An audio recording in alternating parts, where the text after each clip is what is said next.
안녕하세요. 훈이들 파파입니다.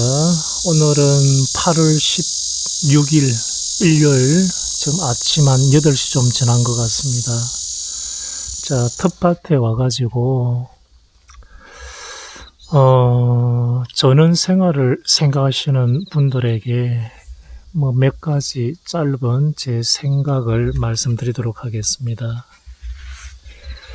요즘 들어가지고 한 30대 정도 또는 이제 40대 초반에 좀 상대적으로 일찍 전원 생활을 하고자 하시는 분이 계시는데, 제 개인적인 생각으로는 만약에 이제 어린 아이가 있다 그러면 좀 뒤로 미루는 게 어떤가 하는 생각을 하고 있습니다. 가장 큰 이유가 뭔가 하면,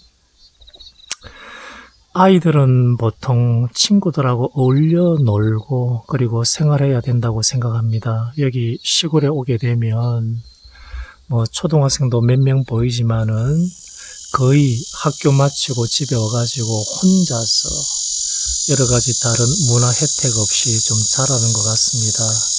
어떻게 보면 전원 생활을 원하는 것은 부모고, 아이들 같은 경우는 전원 생활을 하겠다는 어떤 선택권이 없이 부모를 따라오지 않나, 그런 아이에게 앞으로 발전할 수 있는 기회를 좀 뺏는 게 아닌가 하는 좀 생각이 듭니다.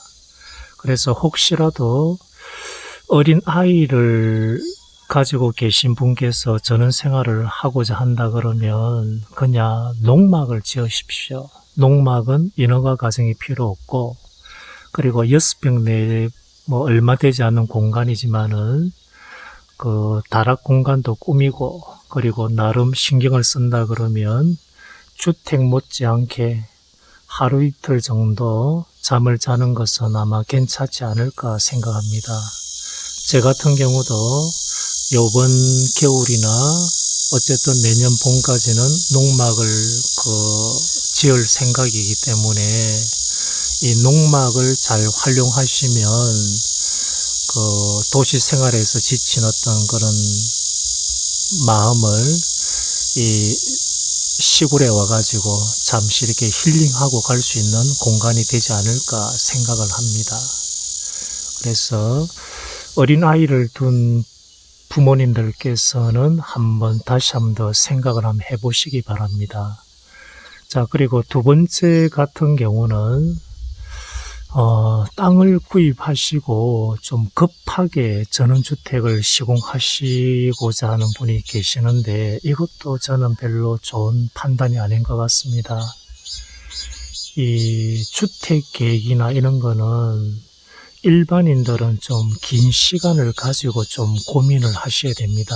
처음에는 뭐 40평, 50평, 60평 되게 이렇게 넓은 공간으로 집을 짓고자 하는 분도 계시는데, 이걸 또 다른 시각으로 이렇게 또 생각을 한번 해보신다 그러면, 부부 둘이가 살 것인데 굳이 40평, 50평, 60평이 필요할까? 도시처럼.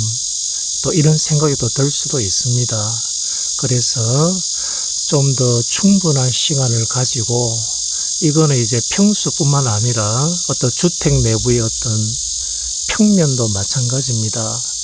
뭐 6개월, 1년 이상을 두고 생각해 보신다 그러면 뒤에 그 후회 없이 자기에게 맞는 어떤 이쁜 집을 시공할 수 있을 것이다 생각합니다. 그래서 모든 게 충분한 시간을 두십시오. 중간에 하다가 생각이 계속 바뀔 수 있기 때문에 너무 성급하게 집을 짓는 것은 좋지 못하다고 생각합니다. 그리고 세 번째 같은 경우는 요즘은 이제 뭐 기촌이라 해가지고 자기가 태어난 고향으로 가는 분이 좀 드물 겁니다. 다수 분들이 전부 다 도시에서 태어났기 때문에, 제 같은 경우도 이제 도시에서 태어났습니다. 그래서 전원 생활을 하기 위해 기촌을 하는 경우는 거의 다가 자기 고향은 아니겠죠. 그래, 거기에 가다 보게 되면 이웃 주민들하고 좀 생각이 맞지 않는 부분이 많습니다.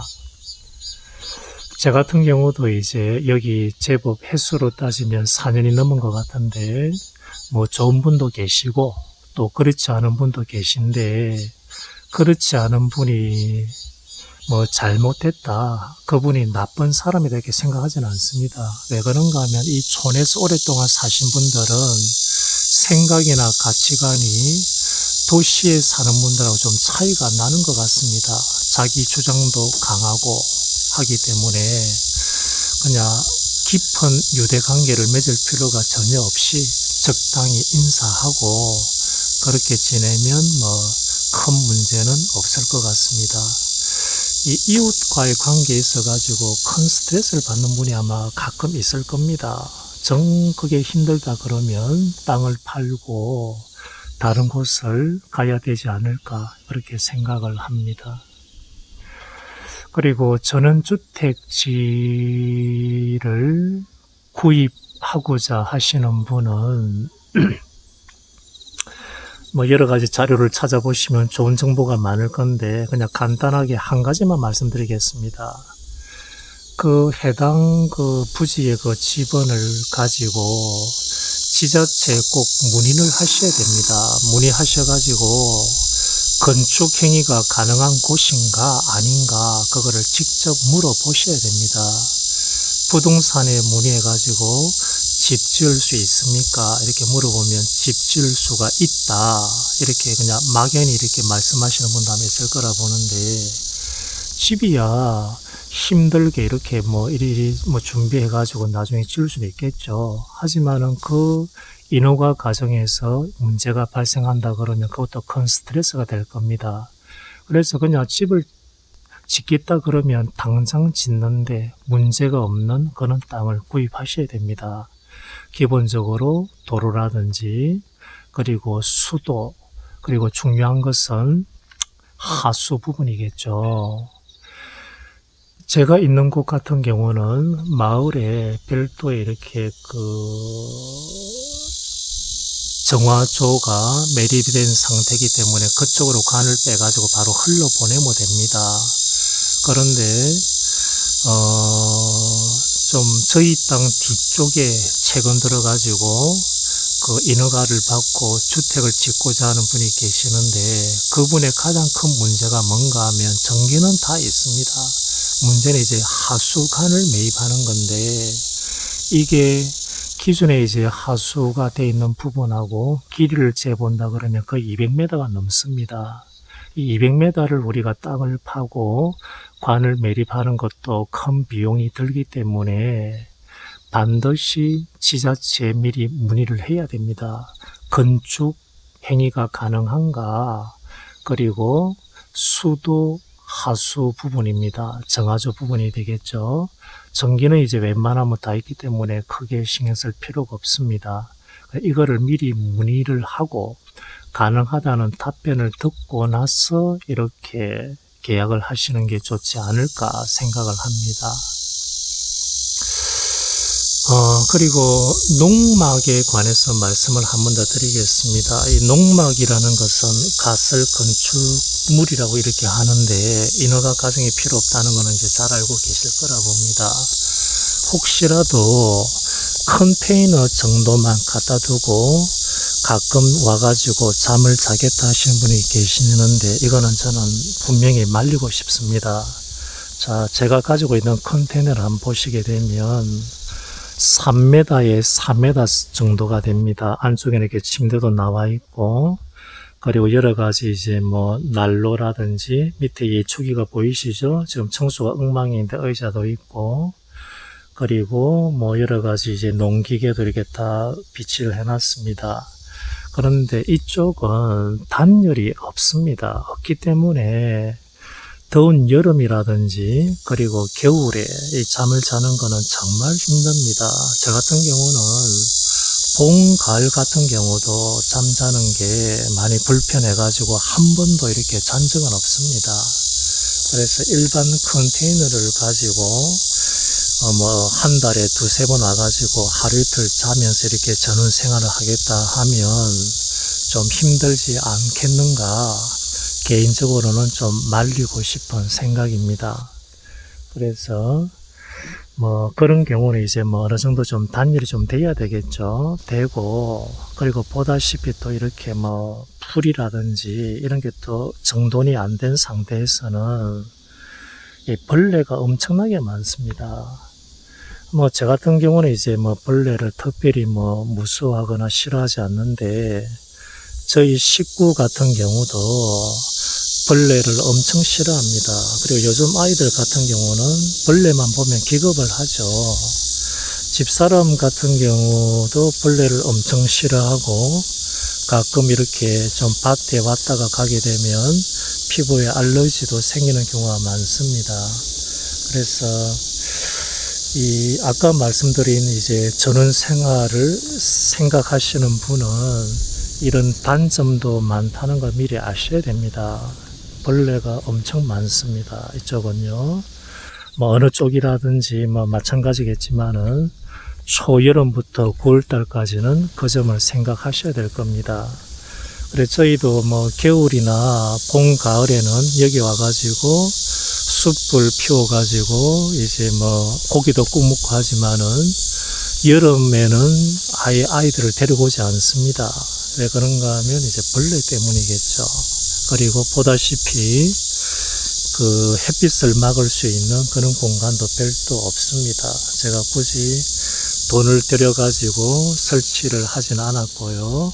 앞으로 농막을 제가 이제 직접 시공하게 되면 그런 어떤 공간도 이렇게 다 생각을 하고 있습니다. 나중에 어떻게 시공하는가 그것도 제가 한번 보여드릴 테니까 좀 참고가 아마 되지 않을까 생각합니다. 또 그냥 이쪽 그냥 한번 보시게 되면요, 이쪽 동네에 관해서 말씀을 드리면 창원 주변은 옛날부터 이제 단감이 유명합니다. 이쪽도 이 주변 야산 같은 경우는 거의 다 이제 단감을 심고 있는데, 너무 많이 심으니까 요즘은 거의 다 그냥 가격은 엉망이죠. 뭐 가을 되게 되면 처리 못 해가지고 뭐 이렇게 떨어질 때까지 매달려 있는 경우도 상당히 많습니다. 바로 옆에도 이제 뭐 단감 나무가 제법 있고요. 한번 보실까요? 자, 지금 이렇게 알이 맺혀 있는 거 보이시죠? 단감이 참 많습니다. 단감 농사 하시는 분 한번 여쭤보니까 보통 이제 농약을 한 7번, 6번 정도 이제 뿌리신다 그러거든요. 농약을 뿌리지 않으면 뭐 병충해 뿐만 아니라 좀 웃기지만은 나중에 먹을 때 맛도 없습니다. 그래서 농약을 뿌리는 어떤 감은 좀 딱딱하면서도 씹히는 식감이 좋고, 그리고 알이 또 많이 굵습니다. 그래서 모든 이제 과일 나무는 농약을 안 치는 경우는 없다 보시면 될 겁니다. 제가 지난번 영상 말씀드린 대로 노지에서 이렇게 뭐 토마토나 뭘 심는 경우는 솔직히 좀 잘 되기 힘듭니다. 이거는요. 그리고 노린재 때문에 농약을 한두 번 이렇게 저도 이제 살포를 했는데, 그래서 농약 없이는 이런 텃밭 같은 경우도 좀 잘 안 될 거라고 저는 생각합니다. 자, 이제 오늘은 이제 옥수수를 거의 다 땄습니다. 따고 이제 또 집으로 가야 되겠습니다. 지금 시간이 오전 9시가 다 돼가네요. 여기 보니까 청개구리가 한 마리 있습니다. 아주 이쁘죠? 새끼 송가 날아갔나? 자, 참 이쁘더라고요. 자, 이상 줄이도록 하겠습니다. 자, 좋은 주말 되십시오.